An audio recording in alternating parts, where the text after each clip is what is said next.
Hello, ladies and gentlemen. Welcome to the Samurai Brothers podcast, episode 64. And Matthew, we have a loaded episode today because a lot of big things have been going on, right? Yep, there were a lot of big things happening. So we have let me see here. We have the new One Piece chapter out. And I think my I closed the what do you call it? Tab. But we do have the new One Piece chapter out, so we definitely want to discuss that. It's chapter 1166. A lot of kind of the more stuff that we're seeing about what's happening in God Valley, and going more into Loki's flashback. But first, we want to talk about the Kyushu Basho. It has finished for Sumo. And Matthew, quite some unexpected things that happened, right? Yeah, I'm gonna make a note. So on the Sumo Instagram and California Sumo Instagram chat, you called it anticlimactic. I'm sorry. If it had gone a certain way, it would be anticlimactic. Was there a disappointing part of it? Yes, but it was not anticlimactic. Well, yeah. I mean, because I was like, you know, it's a bit of a letdown, but we're going to go into details about what specifically happened. So with that being said, um, let's cut right into it then. Let me just. Computer's acting a little slow, but I'm going to go ahead and shut some stuff off here.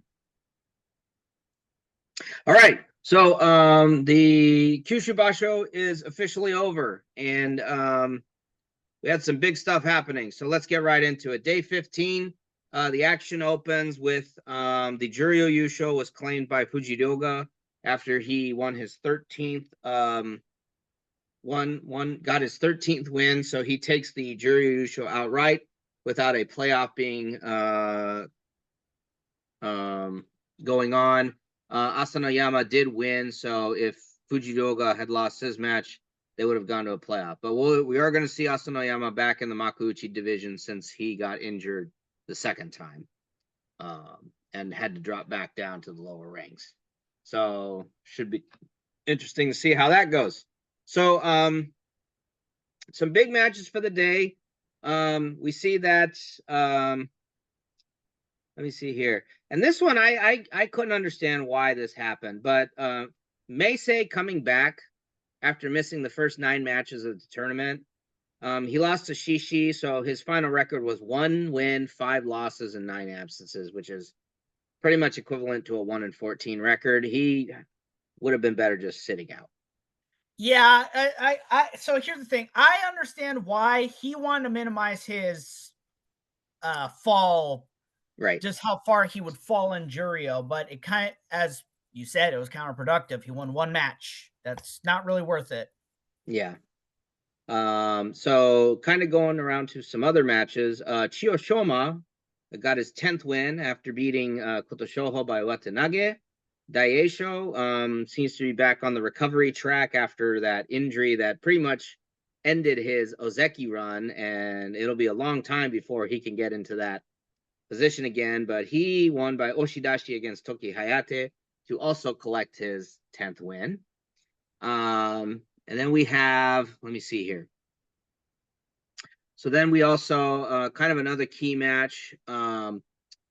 Kimbozan beat Sadanomi, who finished with a 4-11 record. So Sadanomi is definitely going down to the Juryo division, joining Meisei, along with Shona Naomi also lost. He finished 3-12. So you got guys with pretty bad records, and it looks like that there's only going to be 3 guys that are going to be able to come up, which looking at the numbers from below Juryo, I would think that it's going to be Asanoyama, obviously 12-3 from J4. Kind of hard to deny that. I think the other 2 are going to be Koto Eho, who finished 9-6 at J2, and Asa Hakuryu, who finished 10-5 at J2. I think for Fuji Seiyun to get in on an 8-7 on J1, that's almost kind of like, you finishing 8-7 at M1 West, trying to get into the Komosubi slot when a lot of people either had good records or someone below you has a better record. They've never denied a J1 East or an M1 East sliding up, but I've seen how they have denied a J1 West or an M1 West going up with an 8-7.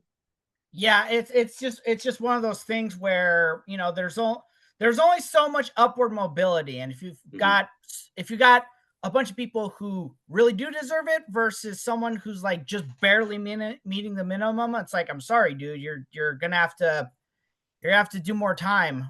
Yep. So and then we'll move kind of closer to the Sanyaku. So Tamawashi, 41 years old, faces Fujinokawa, 20 years old, and apparently this was a record for oldest age gap in the Makuuchi division. Yeah, 21 years.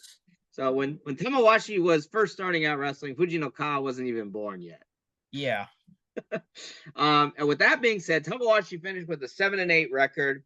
And the significant thing about this is that Tamawashi now is in sole 10th place on the all-time Makuuchi wins list at 702 wins. He surpasses Takanohana II. And he is now the only person ranked below, having achieved a high rank below Ozeki on the top 10 Makuuchi wins list. Matthew, would you say that this is just a persistence, longevity, that's really played out in his success in getting into that list? Yeah, it's just yeah, his longevity is what got him there, because it's like he got in there and he was able to get up to Makuuchi, and he's been able to stay relevant. When it's not often you see a 41-year-old in any sport, able to stay in the top ranks for at that long. I think you might see a pitcher like in baseball, for example, because they only play so many games out of the week compared to all the other position players. You're not going to see, you might not be seeing too many guys in their 40s if you're a position player versus a pitcher. Yeah, but we're not this isn't really comparable to Sumo what's his name in the Rookie, not Kevin Costner. I don't remember. Who's the guy who played Reagan? Oh, was it was it Randy Quaid or his brother? No, Dennis Quaid. Yeah, Dennis Quaid. Yeah, Randy Quaid's his brother. Yeah. You don't see a guy like Dennis Quaid portraying the guy who first went to the MLB in his 40s. That you don't see that very often. It's so, but yeah, there's certain positions where. Yeah, and that's something else I'm going to point out. So within the past decade, we saw a lot of UFC fighters in their late 30s and early 40s win championships. That's an exception to the rule. Yep. The fact of the matter is that's an exception to the rule. And Tamawashi is very clearly an exception to the rule. Like, let's go with the GOAT. Hakuho, he retired at 38, I think. Well, it's been a while. Well, literally, he's the greatest of all time. He is the exception to the rule. Yep. So, like, what that being said, for what? For most wins. Oh, number one. Yeah. So he's at 1,093. Blew everyone out. Yeah, so yeah, the reality is Tamawashi is an exception to the rule, and he was able to stay in. He's been able to stay in for a very long time, and he's clearly not at M4 at 7 and 8. He's clearly not going away anytime soon. Well, anyway, so let's move on because we definitely do want to. So a couple other matches before we get into the Koreori Sanyaku. So. Ichi Yamamoto and Kirishima won their matches to finish 11-4, and they were both awarded the Kanto Show or Fighting Spirit. Yeah, I was gonna say Fighting Spirit. And I obviously Kirishima had a great, Basho for his part. And I think he had let me just make sure. Yes, he beat Koto Zakura. And then the only people upwards, he only lost to Sanyaku people. He lost to Aonishiki, the two Yokozuna, and Takanosho. But he beat everyone else. Which is weird because Takanosho was not having a good basho. No, he did not have a good basho. He had some weird wins. He beat Onosato, he beat Kirishima. Yeah. And yeah, it was just. But so here's why Ichiyamamoto, why he got his Kanto show, and I figured out. The first half of the Basho, he was 3-4. So he basically got 8 straight wins, and it sounds like that's why they gave him the fact that he went from 3-4 to 11-4. That's pretty something. Yeah, he literally won the rest of his matches essentially. Yep. So with that being said, literally. Okay, so with that being said, then we had let me see, going into the Koreori Sanyaku. So the Koreori Sanyaku is obviously the last 3 matches of the day. However, this was where things really got weird because for the Yokozuna match, there was news that went out and spread like wildfire. Ono Sato went Kyujo for day 15. And even Hoshoryu, when he was notified via phone by his stable master, emitted a shocked response. Basically, what that meant was that Hoshoryu was given the extra win, similar to how Ono Sato got a free win when Koto Zakura dropped out the last Basho. Hoshoryu would have this, and if Aonishiki were to lose his match, because all of them were 11-3 going into this last day, if Aonishiki were to lose, that means Hoshoryu would win the Yusho without having wrestled on the last day. So with that being said, so that we get through this really quick. Koreori Sanyaku, the first match was Takayasu and Yoshino Fuji. Yoshino Fuji at 9-5 likely had a Sanyaku slot on the line because Aonishiki at this point at 11-3 has a very good chance of getting Ozeki because the judging department said that they were going to have a meeting. And basically, if the judging department declares that they're going to have a meeting, then they always say, well, we don't know what we're going to decide. They always say that and stuff. But it's like, if you're already announcing you're going to have a meeting, you're getting ready. You're getting ready to make that decision. With how events unfolded, but we'll get to that. Yeah. So with that being said, Takayasu, and so you got Yoshino Fuji at 9-5 going against Takayasu, who managed to be 7-7 going into day 15. So basically, I think that this was an exchange match. This was definitely going to be one that would really, put on the line who was going to make it into, who was going to be in Sanyaku. But with that being said, Takayasu prevailed somehow, some way. The Kadoban Komosugi. So he finishes 8-7. Okay. And then you had Takanosho and Oho. Oho at 6-8. He's trying to fight to stay in Sanyaku if he can get that 7th win, which he did. He prevailed with an Oshidashi win over Takanosho, meaning that even though he will vacate the Sekiwake slot, he'll still be Komosubi next. Well, actually, here's a legit question. With people kind of coming up with upward mobility, could he possibly still hold on to that slot? If it was really bad, but I'll have to go back and look at the history. I don't know that there's been a person who went 7-8 and stayed at Sekiwake. But we do have the precedents for Takayasu. But we'll get to that in another episode when we talk about our Banzuke predictions and such. So with that being said, the last match of the day, the last regulation match of the day was Aonishiki and Koto Zakura. Koto Zakura seeming to be trying to get in that over reach, trying to put the pressure on Aonishiki. Aonishiki kind of doing his thing with kind of getting in low. But again, Aonishiki with the Uchimuso. He is really good with those thigh taps, the inner thigh, outer thigh. And the moment, it's like, I didn't see it in real time, but the moment I saw Koto Zakura just fall on his not on his face, but full on his belly. I knew. It's like I didn't see it, but I know what the motion. It's that it's showed in slow motion. Tap. So meaning that we have a playoff. And with that being said, so the playoff, Hoshoryu on the East, because he's the higher ranked wrestler versus Aonishiki. Basically, it's like this is vying for Aonishiki vying for that Ozeki slot.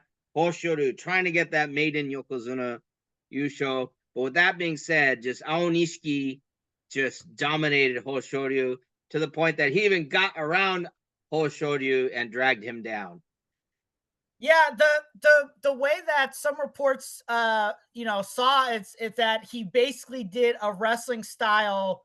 They call it a wrestling style move. We know it as a duck under. Yeah. It was just like, oh my gosh. And then he did a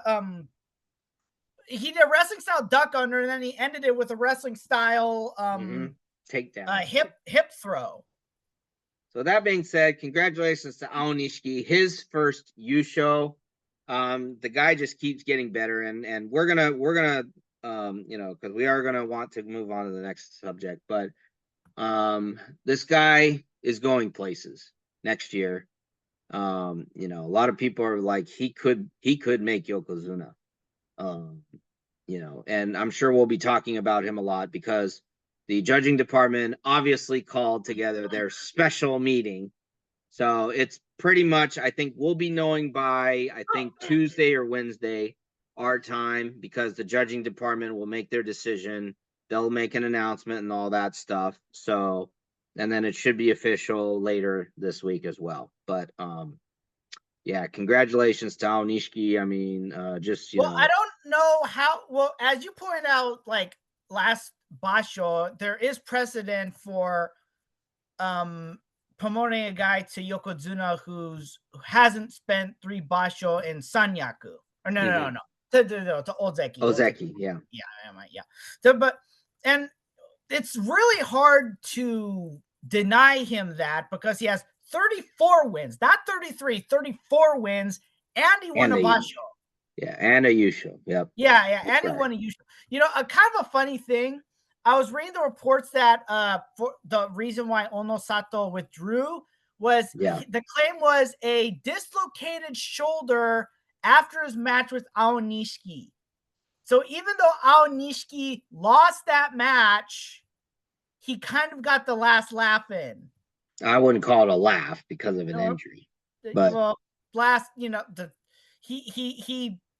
it was beneficial for him in the long term. I'll put it that way. So that being said, yeah, we'll be talking about this more in later episodes before the Banzuke is out, I'm sure. Again, congratulations to Aonishiki. And he'll be Ozeki next Basho. So to me, it's still amazing. 4 matches against Hoshoryu, and he's won every single one of them. Yep, that's right. Mostly with unconventional means. The regulation match with him on day, was it day 13 or 14? 13. The day 13 match with him was more of a traditional. What was 14. It was 14 because both Yokozuna lost on day 14.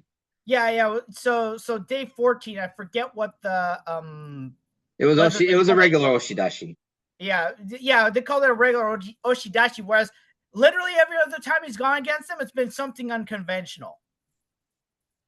So with that being said, let's move on then, Matthew, to the One Piece chapter 1166. This chapter looks like we are seeing the end of the God Valley portion of this still continuing flashback. So let's get right into it. It would appear that Garp and all 3 of them, Garp and Roger and Rox, are all just laying down, exhausted, defeated. And it looks like Rox, he's talking to himself, has the curse worn off. So it looks like by way of the, Conquerors hockey and all that stuff the combined efforts has shown that they were able to free rocks from Domi Reversi. Yeah, so clearly a strong enough hockey attack can counter Domi Reversi, which I don't know if that's, I don't know if we've established if it's a what's it called? If it's a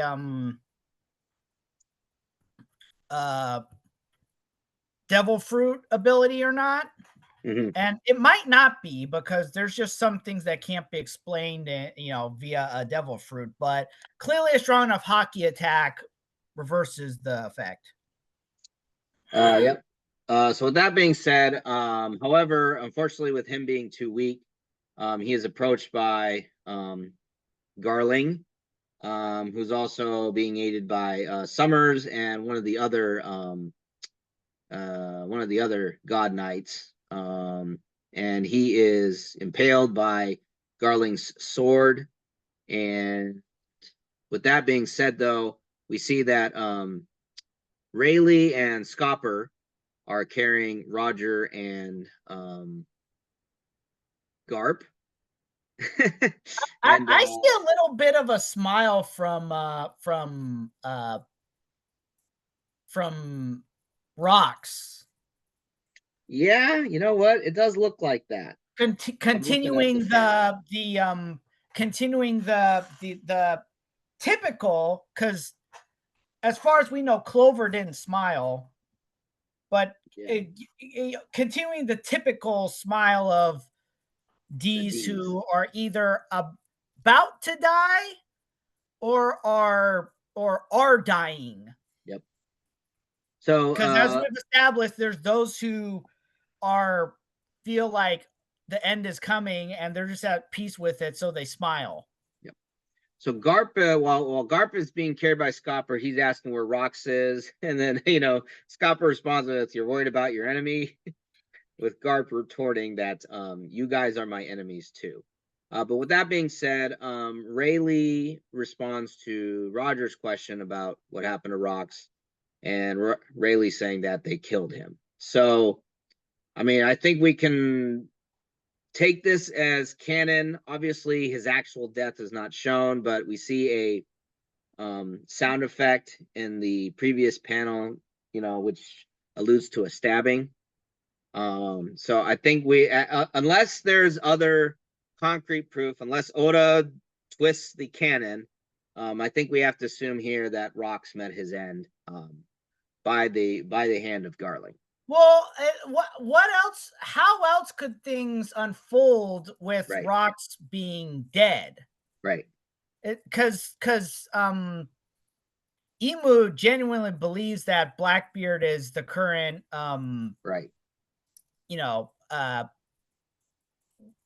will carrier of Davy Jones. Yeah.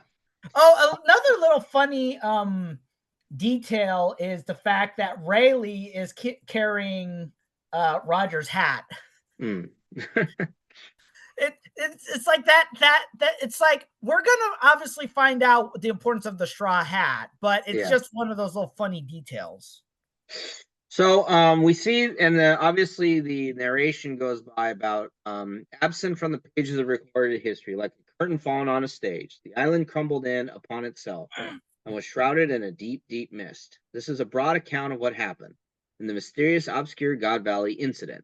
And after a brief moment of silence, a massive lightning bolt with countless branches split the sky. And with that, a number of news stories began. And we see here that all the people in the various panels while this narration is going on, obviously, we got Garp and Roger are having to rest from their wounds that were sustained in the battle. We have Newgate and Linlin. They're kind of looking out. Also, Kaido is also just kind of looking out towards the seas. Obviously, they probably have their new adventures. And then we do see Dragon in the panel. We see Shanks asleep in the treasure chest. And then Ivankov and Kuma and what was her name again? Jenny.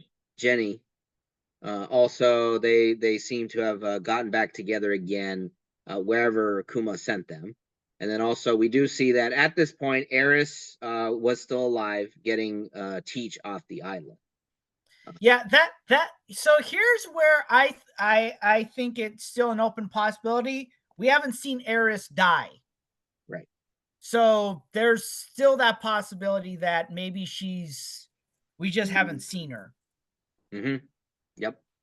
So then we see that Roger has finally regained consciousness after a long sleep. And it looks like the crew waited until he got awake to open up all the treasure chests. Obviously, we see Rayleigh and Shaki together.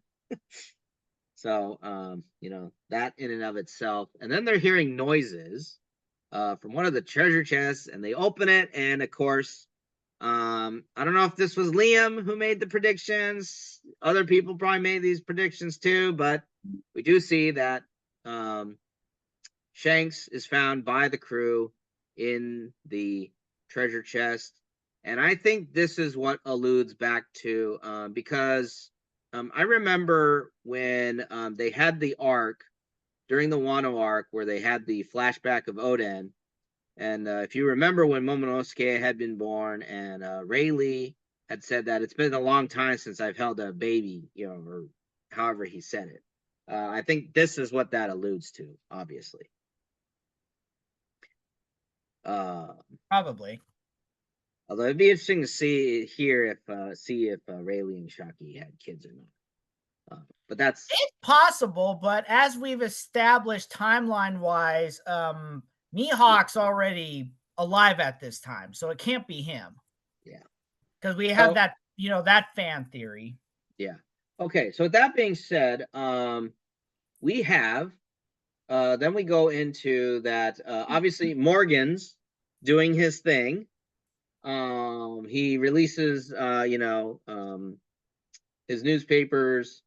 And the narration goes how the story was sanitized about Rock's downfall. And Garp is being called the hero. Now, a lot of people celebrating, but obviously the one who's mad about it the most is Garp, because he's like, that's not what happened.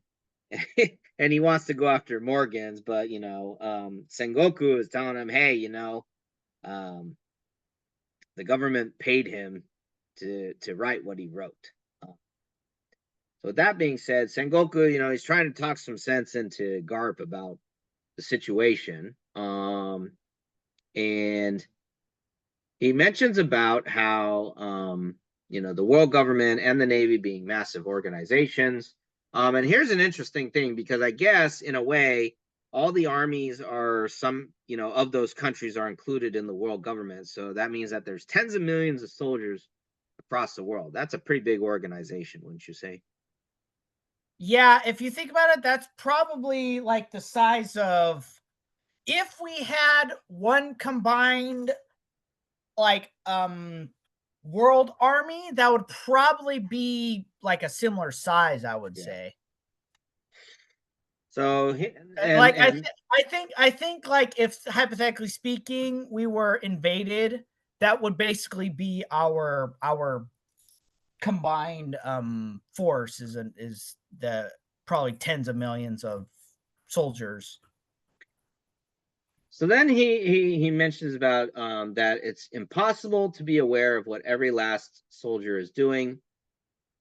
So then he says that, so when he notices that upper management is doing something insane, he just looks the other way. So we can see here that Sengoku is kind of being, in a way, a kind of a diplomat, but more so he's being that career officer aiming upwards, which leads him into the position he gets into in the current day. Well, let's see. He's not like a fanatical absolute justice guy like Sakazuki, but he's absolute justice, right? Yes, he was. Yeah, because they weren't executing Ace because he was a pirate. They were executing Ace because he was the son of Gold Roger. Right. Although I think Sengoku became moral justice after his retirement. Yeah, because he resigned after that. He's just like this. yeah, there was just I think he became more of a moral justice guy. I have no idea if he's going to play a role in, things after let's call it the final battle. I don't Yeah. have no idea if he's going to play a role in that, but So they have a little fight, and Garp is just saying that if Sengoku turns out like the upper management, that he's gonna go after Sengoku. But Sengoku, says to him that with friends like Garp, how could he go wrong? But obviously, we see how, in a way, Sengoku kind of has to go his own, in that gray area, as the fleet admiral. I have a feeling that maybe Sengoku was not always absolute justice. It probably was him becoming a fleet admiral that kind of drove him Well, that it way. probably was when he became admiral, because then he has to obey the orders of the world nobles. Yeah, he probably wasn't originally absolute justice. Yeah. But being Uh, in that position kind of forces you in that direction. so then we see how Loki is obviously very sad about the fact that Rox has been killed, because he had always wanted to, he still had the dream, and the ambition for wanting to go out to the seas, to be away from, what has made him suffer during his childhood. And he points out to, And it looks like he and Rox actually had some good times together. Not yeah, they just did have some good conversations. And you want to point out, not just Rox attacking him to get Harold to come yeah. back. And you probably want to point out the interesting thing that that Loki thought about Rox, right? That he thought that Nika. he was Nika. Yeah. Well, doesn't Also, Loki also think of himself as Nika? yeah, maybe. Also, and this I think is, and then this other thing that Loki and Rox seem to have a conversation about. I think this is going to play an important role, possibly in the final battle. Um, Rox says to Loki that Harold has the ability to control the destroyers by the name of Galila. And that's why Rox wanted to team up with Harold. Um, and I think this might be, something going forward, because I don't know. I mean, obviously, again, there's no telling whether or not Loki is actually going to be joining the Straw Hats, but if there's some way that the Galila is to be found, and they're going to play an important role in the final war, I think that may lend credence to that Loki could become a Straw Hat. Well, either that or like so many others, he could be an ally because as the Merle displayed, it's gonna be the Merle clearly portrays what looks like Loki Mm-hmm. on the side of Nika, along Mm-hmm. with some other people that we've seen. So it's possible that in that final battle, he will at least be Straw Hat allied. He not necessarily join the crew, but definitely be a part of that coalition that's gonna bring Yeah. about the as the poem goes, the end of the next world. So then it looks like and then Harold is attacking a fellow giant who was pillaging a human village on an island. But the brutality of him, beating up this fellow giant is making the humans very afraid of him. Um, but Harold is declaring how, you know, he still continues to want Elbaf to join the world government. And it's interesting because he says to avoid losing their faith. And that's why I couldn't help him. My greatest friend begged me for help, and I turned my back on him I left him there to die. So obviously he's very upset about that Rox is gone, and that by continuing in his conviction that he wanted Elbaf to be a part of the world government, that he could not ally with Rox in what seemed to be Rox's greatest time of need. So your thoughts? Well, clearly they had, they had a friendship that, as Liam pointed out, that, Rox did not have with members of his crew, particularly with Kaido, mainly because Kaido kind of didn't view, what's his name? Harold with respect, whereas, whereas Rox did. Yeah. But yeah, so he's basically like, this is the price I'm paying for peace.